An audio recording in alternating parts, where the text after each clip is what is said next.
안녕하세요. 저는 올해 34살 된 여자입니다. 결혼 생활 1년을 넘기고 결국 이혼을 하기로 결심을 했어요. 남편은 같은 직장에서 만났습니다. 이쪽 지역은 지방으로 영세하는 작은 공장들이 많은 동네예요. 젊은 사람들도 많이 없는 동네에서 한 직장에서 같은 또래로 만난 미혼의 두 남녀였다 보니 금방 가깝게 지내게 되었습니다. 같이 일하시는 분들이 아무래도 이런 거 참 좋아하시는 분들이다 보니 저희가 말이라도 한마디 나누고 그러는 걸 목격하면 빨리 결혼하라는 식으로 농담들을 하셨죠. 그런 분위기 덕분에 그랬나 친해지고 나서 연애로 발전하기까지 그다지 긴 시간이 필요하지는 않았습니다. 연애할 때는 물론이고 연애를 시작하기 전부터 결혼 자체에는 큰 욕심이 없었어요. 그건 당시 남편도 마찬가지였죠. 그런데 동병상련이라고 해야 할까요? 두 사람이 처한 상황이 너무나도 많이 비슷했었어서 그랬나 생각이 달라지기 시작했죠. 그러다 결국 연애 1년 반이 넘어가면서 본격적으로 저희 둘 사이에 결혼 이야기가 나오게 되었습니다. 연애 1년 반 하는 동안 공과 사는 구분하자고 일터에서는 최대한 말 한마디 나누지 않았지만 점심시간에 식사는 무조건 같이 했었으니 매일같이 시간을 보내는 거나 다름없었죠. 1년 반, 일수로만 따져도 500일이 넘는 긴 시간을 함께 했고 남편이라는 사람에 대해선 시부모님 제외하고 세상에 누구보다 가장 많이 알고 있었다고 생각했는데 결혼하고 나니 제가 알던 사람이랑 지금의 남편이 서로 다른 사람이라는 걸 알게 되었습니다. 함께 행복한 미래를 그리던 그 사람이라는 생각이 더 이상 들지 않을 정도로 순식간에 돌변해버리더라고요. 그리고 결국 이혼까지 하게 되었고요. 이혼이라는 결정을 내리는 게 저에게는 결코 쉬운 일이 아니었습니다. 하지만 남편이라는 사람이 잘못을 깨닫고 그걸 다시 되돌리고 싶은 생각이 전혀 없어 보이는데 지금 이혼하나 1년 뒤 혹은 10년 뒤나 20년 뒤에 이혼을 하나? 결국엔 언제냐만 다를 뿐이었지. 이혼 말고는 다른 생각이 들지 않았고 결과는 다 똑같겠구나 하는 생각이 들어서 최대한 빨리 결정을 내리고 과감히 이혼을 하게 되었습니다. 저희 다니는 공장이 월급이 넉넉한 편은 아니에요. 그만큼 일도 힘들게 없고요. 일하는 사람들도 숨기는 게 없다 보니 월급에 대해서도 서로 돈을 얼마나 버는지 숨길 것도 없었습니다. 연애 초반에는 남편이 조금 무리한다 싶을 정도로 돈을 펑펑 쓰기 시작했었죠. 제가 다 미안하다는 생각이 들 만큼 말이에요. 그래도 최대한 한 번은 남편이 사면 다음 한 번은 제가 사는 식으로라던가 혹은 남편이 비싼 밥을 샀거나 비싼 데이트를 준비했으면 못해도 커피값 정도는 제 돈으로 계산을 하고 그랬습니다. 나름 합리적이라는 생각을 했는데 남편이 언젠가부터 돈이 너무 없다, 돈이 없어도 이렇게 없을 수가 없다며 신세한탄을 하기 시작했었죠. 한 번은 장어를 먹으러 가자더니 있는 대로 실컷 먹어놓고선 저보고 계산을 하라고 한 적도 있었어요. 맨날 나만 살 수는 없지 않냐면서 저한테 계산을 강요했는데 미리 말했어도 사줬을 것을 다 먹고 계산하는 순간까지 숨겼다는 사실에 열이 받긴 했지만 한편으로는 남편이 저랑 연애한다고 해서 그동안 무리하고 있었다는 걸 깨닫게 되었고 그 바로 다음날에 남편과 데이트 통장을 만들자고 했어요. 월급날에 서로 얼마씩 같은 금액 따로 모아놓고 한 달 데이트는 그 통장 안에서 해결하는 식으로 했죠. 둘 다 50대 50 같은 금액으로 데이트를 하게 되었으니 그 이후로는 남편이 돈이 없다는 투정도 부릴 일이 없었고 당연히 돈 문제로 서로 얼굴 붉힐 일이 없었습니다. 그리고 그렇게 둘 사이에 싸우는 문제가 사라져버리게 되었는데 저희는 그게 저희가 서로 너무 잘 맞아서 그런 거라 생각을 했던 것 같네요. 다툼도 없이 연애도 하고 있고 일터에서 마주치는 분들마다 둘이 너무 잘 어울리는데 결혼은 언제 할 거냐는 질문을 매일같이 받았으니 말이에요. 시간이 지나면서 저랑 남편은 우리 둘이 결혼해서 서로 힘을 합친다면 이렇게 연애만 하는 것보다 훨씬 더 행복하고 밝은 미래를 꿈꿀 수 있지 않을까 그런 생각도 갖게 되었습니다. 다만 마음에 걸리는 게 하나 있었죠. 저희가 처한 상황이 너무나도 비슷했었다고 했잖아요. 사실 양가 부모님 형편이 그렇게 썩 좋은 편은 아니었거든요. 제 월급의 일부로 집에 생활비를 보태야 했기에 저금은 꿈만 같은 소리나 마찬가지였었죠. 저희 부모님이 아직도 경제활동을 하고 계시긴 했지만 두 분 벌이를 합쳐도 넉넉한 편이 아니었고 거기에 고모네가 하던 사업에 보증 한번 잘못 서는 바람에 갚고 있었던 빚까지 있었거든요. 그런 와중에 제가 결혼하게 되면 부모님이 얼마나 힘드실지 그 생각을 하면 결혼해서 행복하게 가정 꾸리고 살고 싶은 생각이 하다가도 절로 사라지고 그랬습니다. 남편의 경우는 생활비를 보태고 있는지 그런 내용에 대해선 전혀 몰랐어요. 부모님 노후가 안 되어 있다는 것 정도만 알고 있었습니다. 결혼 이야기 오가고 있던 상황이긴 했지만 워낙에 그런 이야기 꺼내는 걸 좋아하는 사람도 아니었고 저 또한 제 상황이 그런 것까지 하나하나 꼬치꼬치 캐묻기엔 썩 좋은 편도 아니었다 보니 자세하게 물어본 적은 없었습니다. 하지만 당시 남편도 모아놓은 돈이 없던 걸로 보아 저랑 비슷한 상황이겠거니 그렇게 생각하고 넘어갔었죠. 그렇게 둘이 결혼을 하느냐 마느냐 어영부영 이야기만 나누던 와중에 우연찮은 기회로 양쪽 부모님들께 비슷한 시기에 연애를 하고 있다는 사실을 들키게 되었죠. 그동안 저희 부모님도 저한테 결혼은 언제 하냐, 남자는 안 만나는 거냐 이런 이야기를 들을 때면 내가 무슨 결혼이냐며 결혼 생각은 전혀 없다고 대답했었고 연애도 시간 낭비라는 식으로 거짓말을 했었는데 남자친구였던 남편이 집 앞까지 데려다주는 모습을 들키고 말았으니 빼도 박도 못하는 상황이었지요. 부모님의 반응은 예상외였습니다. 결혼하면 여지껏 제가 매달 보태던 생활비를 더 이상 드리지 못하게 되니 당연히 제 결혼을 반기지 않을 거라 생각했었거든요. 그런데 저희 부모님은 당신들 형편 때문에 제가 결혼 생각도 없다 그랬던 것 가지고 여지껏 나름대로 소가리를 하고 계셨던 거예요. 그깟 생활비 안 받아도 되니 네 인생을 살라고 하루빨리 날 잡아서 결혼도 하고 행복한 삶을 살았으면 좋겠다고 해주셨어요. 게다가 제가 보태던 생활비 급할 때는 요긴하게 쓰긴 하셨지만 대부분을 안 쓰고 모아두셨다며 저한테 2천만 원이 들어있던 통장을 건네주셨어요. 언젠가 제 생각이 바뀔 날이 올 거라 생각하셨고 그때를 위해 쭉 모아두고 계셨다더라고요. 지루한 이야기라 여기서 줄이겠지만은 정말 저희 세 가족이 서로를 부둥켜 안고 얼마나 울었는지 몰라요. 부모님과 그 일이 있던 뒤로 남편이 시부모님이 저를 보고 싶어 하신다는 말을 전해왔었죠. 남편도 저희가 연애하고 있던 사실은 집에다가 따로 말을 꺼낸 적이 없는 걸로 알고 있었거든요.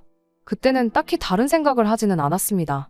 저랑 마찬가지로 어쩌다가 저희가 데이트하는 걸 목격하셨다던가 주변 아는 분이 슬쩍 말을 해줬다던가 그렇게 생각했었죠. 남편 집에 처음 인사를 드리러 갔을 때 시어머니가 저를 엄청나게 반겨주셨습니다. 우리 며느리 될 사람이 어떻게 생겼나 했더니 이렇게 생겼구나 하면서 좋아하셨죠. 결혼 생각 없다던 우리 아들을 어떤 아가씨가 꼬셔냈는가 궁금했다고 왜 진작에 인사 한 번을 오지 않았느냐 하면서 반겨주셨지만 그 와중에도 우리 아들이 워낙에 인물도 훤칠하고 잘났고 어쩌고저쩌고 하면서 여자가 없을 거라 생각해 본 적 없다며 하루 왼종일 남편 칭찬만 그렇게 하셨던 게 기억이 나네요. 그때야 저희 부모님이 제 연애 소식에 쌍수를 들고 환영하셨던 것처럼 시부모님도 결혼 안 한다던 아들이 올해 만난 연애 상대가 있고 결혼까지 생각하고 있다니 저희 부모님과 똑같은 경우 아니겠냐 생각을 했는데 지금 돌이켜 생각해보니 제 앞에서 아들을 추켜 세워주려고 했던 말이 아니고 제가 남편한테 눈이 멀어서 어려운 집안 형편인데도 불구하고 연애를 하고 있구나 하는 식으로 대놓고 저를 저격해서 꺼냈던 말이구나 싶습니다. 아무튼 양가 부모님이 자식들 결혼을 이렇게 바라고 있었다 보니 그 이후로는 결혼까지 가는데 뭐 하나 어려울 게 없었어요. 결혼을 위해 모아놓은 돈은 저희 부모님이 저 대신 모아놓은 2천만 원과 제가 힘든 상황에도 어렵사리 모아놓았던 돈 2,500 그리고 남편이 적금으로 가지고 있던 돈 1,500 해서 6천만 원이 전부였습니다. 그래도 이쪽 지역이 집값이 그렇게 비싼 편도 아니고 해서 신혼집을 구하는 데에는 큰 어려움이 없었습니다. 비록 제가 태어난 해랑 거의 비슷한 시기에 지어진 구축 아파트긴 했지만 말이에요. 집을 구하는 과정에서 돈이 모자라 대출을 1,500 정도 받았습니다만 맞벌이 하는데 1년이면 다 갚을 수 있다는 자신도 있었어요. 대출도 능력이라고들 하지만 저희 집이 빚 갚느라 아직도 고생하는 걸 보면 얼마나 된다고 그 빚을 질질 끌고 있을 생각도 없었고 당장 허리띠 졸라매서라도 1년 내로 갚는 걸 목표로 삼았습니다. 신혼살림 같은 건 당장 필요한 것들을 제외하면 돈 모이는 대로 하나씩 천천히 장만하기로 했고요. 결혼식은 단촐하게 열었습니다. 비용을 아끼고자 하는 목적도 있었고 양가 친척분들 제외하면 하객들이 대부분 직장에서 같이 일하는 사람들이었던지라 많이 겹치기도 했었거든요. 친구들도 다 서울이며 대도시로 떠난 지 오래라 결혼식에 올 수 있는 친구들도 거의 없었기도 하고요. 감동적이었던 건 같이 근무하면서 좋게 지내왔던 언니들, 어머님들이 다 같이 십시일반해서 축의금을 엄청 많이 해주셨어요. 저랑 남편 두 사람한테 축의금을 주는 거니 많이 한 게 절대 아니라고 하긴 했지만 저희를 챙겨주는 게 눈에 보일 정도였어요. 거기에 저희가 신혼살림은 하나둘씩 맞춰나갈 거라고 했던 말을 듣고는 집에서 안 쓰는 것들도 잔뜩 가져다 주셨고 직장 동료분의 남편 되시는 분이 도배장판을 하신다고 해서 그것도 정말 인건비만 받고 그냥 해주시기까지 했습니다. 신혼집에 이런저런 살림들이 들어오니 제법 사람 사는 집 같더라고요. 사실 집에 침대랑 냉장고 하나만 두고 어떻게 살아야 했는데 TV며 소파까지 들어와 있으니 느낌부터가 다르더라고요. 아무튼 그렇게 여러 사람의 축복 속에 저희는 결혼식을 올리게 되었습니다. 정말 남부러울 것 없이 행복하게 잘 살고 싶은 생각밖에 없었고 남편과 함께라면 그렇게 될 거라 믿어 의심치 않았습니다. 실제로 결혼하고 반년 정도는 연애할 때랑 마찬가지로 다툼 한 번 없이 잘 지냈어요. 계란 후라이 몇 개에서 참기름에 밥을 비벼 먹어도 연애할 때 먹었던 파스타 같은 음식들보다 훨씬 맛있을 정도로 좋았어요. 그 신혼의 행복을 느끼던 반년만큼 또 시간이 지나니 그때의 행복이 거짓말처럼 느껴질 만큼 힘든 시간의 연속이었습니다. 결혼 후 맞는 첫 명절이었어요. 그래도 명색이 첫 명절인데 빈손으로 갈 수 없으니 집에서 명절 음식도 좀 넉넉하게 하고 더불어 시부모님 드릴 용돈도 챙겨서 시댁으로 출발했지요. 어떻게 보면 결혼하고 처음 드리는 용돈이나 마찬가지였어요. 첫 명절이 있기 전에 어버이날이 있긴 했는데 용돈은 됐고 맛있는 거나 먹으러 가자고 하셔서 지역에서 유명한 한우 소갈비집에 다녀왔었거든요. 준비했던 용돈보다 더 큰 돈을 써버리는 바람에 어찌저찌 계산만 하고 용돈은 따로 챙겨드리질 못했었습니다. 아침 일찍 가서 제가 해가지고 간 음식으로 식사를 하고 시간 보내다가 저녁 때쯤 돼서 친정으로 향할 생각이었어요. 친정 가서 저녁 먹고 집으로 돌아올 계획이었고 출발하면서 그때 얼마 안 되지만 용돈을 준비했다고 시부모님께 전달해드렸거든요. 그리고 나서 출발하기 위해 짐 챙기고 현관 앞에서 신발을 신고 있는데 시어머니가 잔뜩 짜증이 난 표정으로 저를 불러 세우시더군요. 가기 전에 할 이야기가 있다며 다시 안으로 들어와 보라고 하시더니 용돈 액수가 이게 뭐냐면서 잔소리를 시작했습니다. 어디 집 누구네 며느리는 명절 때 용돈을 얼마나 준다더라. 해외여행을 보내줬다더라. 무슨 날이면 날마다 기본으로 100만 원씩은 준다더라 하면서 대놓고 제가 준비한 용돈이 액수가 너무 적은 거 아니냐 따지더라고요. 아버님 20, 어머님 20 해서 40만 원. 솔직히 저도 애매하고 적은 액수라는 거 인정해요. 하지만 그렇다고 해서 제가 친정부모님 용돈이라고 돈을 더 챙겼던 것도 아니고 저희 형편이 형편이었던 만큼 나름 저희가 드릴 수 있던 최대한의 금액을 드렸던 거였거든요. 갚고 있는 대출도 있고 살림살이 다 장만하긴 했지만 솔직히 쓰던 거 받아온 게 대부분이라 바꿔야 할 것들도 많았기도 했고요. 당장 자동차도 없어서 장이라도 보러 갈라 치면 가장 가까운 마트가 걸어서 30분 거리에 있어서 그런 것들도 고역이던 상황이었거든요. 어버이날 때 친정부모님께도 시부모님께 드리려던 금액과 똑같이 10만 원 준비했었는데 저희 부모님은 그 돈도 저희 맛있는 거 사 먹으라고 돌려주셨었어요. 비교하고 싶지는 않았지만 시어머니가 먼저 다른 집 며느리 이야기를 꺼냈으니 그런 생각이 안 날래야 안 날 수가 없었죠. 그런데 남편은 거기서 한술 더 떠서 친정부모님 드리기로 했던 용돈을 시부모님께 드리라고 하더라고요. 한다는 소리가 어버이날 때도 우리가 드렸던 돈 돌려주시지 않았냐며 이번에도 다시 돌려주실 게 뻔하니까 그 돈을 일단 드리라고 하는 겁니다. 잔소리가 듣기 싫어서라도 드리려면 드렸겠지만 절대 그러고 싶지는 않아서 저도 막 나갔어요. 받기 싫으시면 그 돈도 돌려달라고 제가 그냥 도로 가져가겠다고 했죠. 시어머니는 그런 저를 보고 미쳤냐고 제정신이냐며 역정을 내기 시작했고 결국 저도 똑같이 치사하게 나갈 수밖에 없었습니다. 민족의 명절이라는 추석 때 시부모님하고 대판 싸우고 돌아왔어요. 제가 꺼낸 말 때문에 남편하고도 대판 싸워서 친정에는 가지도 못했습니다. 제가 시어머니한테 먼저 결혼 비용을 가지고도 이야기를 했거든요. 제가 결혼 비용을 남편보다 2배도 아니고 자그만치 3배나 더 해온 건 알고 계시냐고요.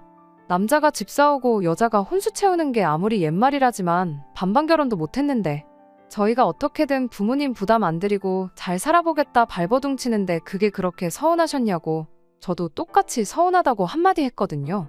그 덕에 집안 분위기가 아주 초토화가 됐고 남편도 너 우리 부모님을 그렇게 생각하고 있었느냐며 저한테 서운한 기색을 숨기지 않았습니다.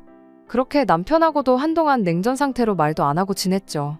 그렇게 싸웠는데도 풀리긴 풀리더라고요.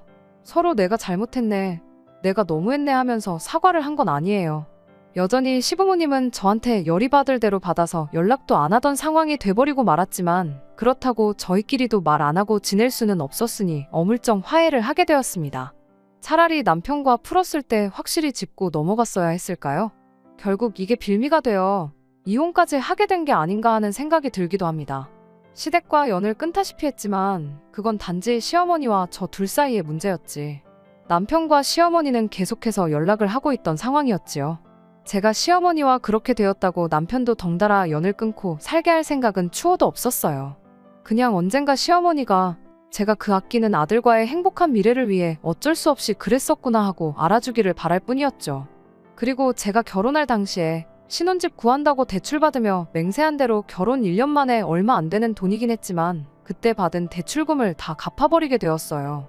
요즘 제 또래 사람들한테는 거저준다고 해도 싫다고 할 정도로 지어진 지 오래된 14평짜리 좁디 좁은 아파트였지만 빚 하나 없이 오롯이 내 집이 생겼다는 게 주는 의미는 상당히 컸고 그만큼 행복했습니다. 남편한테도 이제 이 집에 살면서 열심히 돈 모아서 먼저 자동차부터 사고 그 이후에는 남들한테 자랑할 만큼 괜찮은 아파트 구해서 이사 나가자 앞으로의 계획도 이야기했어요. 정말 그 이야기를 꺼낼 때만 해도 남편과 평생 행복할 미래만을 꿈꾸며 살고 있었는데 그 이야기 꺼낸 지 얼마 안 있어서 남편이 말도 안 되는 요구를 해왔습니다. 이제 대출도 다 갚았는데 언제까지 아끼고 살 거냐며 앞으로 매달 시부모님께 100만 원씩 용돈을 드려야겠다는 소리를 하더라고요. 세상에 지금 그게 뭔 소리냐고 말도 안 되는 소리 하지 말라고 했더니 한 달에 500이나 버는데 100만 원 정도 없는 셈 쳐도 사는데 아무 지장 없지 않냐고 하는 겁니다. 대출 갚을 때 매달 그 정도씩 나갔거든요. 남편이 한다는 소리가 원래도 그 돈 없이 산 거나 마찬가지 아니었냐고 하는데 제가 다 어이가 없더라고요. 500이나 버는 게 아니고 우리 맞벌이에서 고작 500을 벌고 있는 거 모르냐고 한마디 해줬어요. 그리고 그 돈이 당신 혼자 버는 것도 아닌데 왜 그걸 시댁에다만 주자는 소리를 하느냐 따졌죠. 제 말에 남편은 어차피 장인 장모님은 돈 줘도 안 받으시지 않냐며 시어머니랑 용돈 가지고 싸울 때 했던 말을 그대로 똑같이 하는 겁니다. 또 한다는 소리가 너 평생 우리 부모님 안 보고 살 생각이냐며 그 돈 들이면 어머니도 어디 가서 며느리가 매달 돈 100만 원씩 준다고 자랑하고 다닐 수 있을 테고 설날에도 안 찾아갔던 거는 물론이고 여태까지 제가 못했던 거 전부 다 용서해 주실 거다 하더라고요. 그딴 식으로 용서받고 싶지도 않고 솔직히 시어머니랑 안 보고 살면 나는 편하다고 그렇게 돈 얼마 가지고 가까워져야 하는 사이라면 그냥 계속 이렇게 살겠다 한마디 했습니다. 남편은 그런 저를 두고 사람이 어떻게 그렇게 인간미가 없냐며 집을 휙 나가버렸어요. 전화도 안 되고 회사에도 안 나오더라고요. 잘리면 어쩌려고 저러나 했더니 회사에는 또 시아버지가 입원을 해서 병간호를 해야 한다고 급하게 휴가를 냈대요. 오히려 직장 동료들이 저를 탓했죠. 아무리 시부모랑 사이가 안 좋아도 시아버지 아픈 것도 모를 수 있느냐 하면서 말이에요. 진실을 말해주고 싶었지만 제 얼굴에 침 뱉기라 생각하고 말을 아꼈습니다. 그렇게 집을 나간 남편이 일주일 만에 집에 돌아왔어요. 혼자서 돌아온 게 아니고 시부모님을 모시고 돌아왔습니다. 무슨 상황인지 너무 난데없어서 거실 낡은 소파에 앉아서 멀뚱멀뚱 세 사람을 쳐다만 보고 있었죠. 시부모님과 남편은 제가 있는 둥 없는 둥 신경도 쓰질 않고 지들 할 일을 하더군요. 남편이 안방문을 벼랑간 열어 제끼더니 그래도 어떻게 자식이 부모님 두고 큰 방을 쓰겠냐 부모님이 쓰시라 이딴 소리를 꺼내고 있고 시부모님은 거기서 또 아니다. 아들 집인데 집주인이 큰 방을 써야지. 우리는 작은 방이면 족하다. 이러고 아주 자기들끼리 주고받으면서 생쇼를 하고 있는 거예요. 어이가 없어서 웃음도 나오질 않았습니다. 남편을 붙잡아서 이게 지금 상의도 없이 뭐 하는 짓이냐고 한마디 따져 물으니 이제 자식된 도리를 해야겠다며 효도 좀 하겠다는데 그게 그렇게 곶감냐면서 오히려 저한테 큰 소리를 치더라고요. 알고 보니 결혼 전에는 시부모님한테 생활비는커녕 용돈 한 푼 줬던 적도 없었던 거죠. 저희 부모님이 일부 돌려주시긴 했지만 어려운 상황에 저도 죽자 살자 모은 돈이 4,500이나 됐는데 시부모님한테 따로 생활비나 용돈을 드렸던 것도 아니면서 뭘 했다고 꼴랑 1,500만 원 들고 와놓고 이제서야 왜 자식된 도리를 한다고 하느냐 따질래다가 그냥 그러라고 했어요. 안방을 시부모님한테 드리든 작은 방을 드리든 용돈을 주던 전 재산을 가져다 바치던 자식 노릇 실컷 하라고요. 얼마 되도 않는 벌이로 시댁에 죄다 퍼주려는 남편도 이해가 가질 않았지만 14평짜리 다 쓰러져가는 아파트에 싸워서 영까지 끈타시피 한 며느리랑 한 집에 살겠다고 찾아온 시부모도 솔직히 제정신으로 보이지는 않았거든요. 저는 이 말도 안 되는 장단에 같이 장구고 부기고 쳐줄 자신이 없다고 아무래도 우리 결혼 생활은 여기까지인 것 같다고 이혼하자고 말을 꺼냈습니다. 내가 가져온 돈 4,500에 대출금은 같이 갚았으니까 500만 원으로 싸게 쳐주겠다 하고 합쳐서 5천만 원 준비해 놓으라 했어요. 그 돈만 돌려받으면 어머님한테 매달 100만 원을 주든 1,000만 원을 주든 나는 상관 안 한다고 했죠. 내 짐 챙겨서 나가는 길에 시어머니한테는 아들이 끝내 부모님 끔찍히 챙기는 효자가 되었다고 기분 참 좋으시겠다고 한마디 빈정거리고 저는 싸놓은 짐 들고 친정으로 향했어요.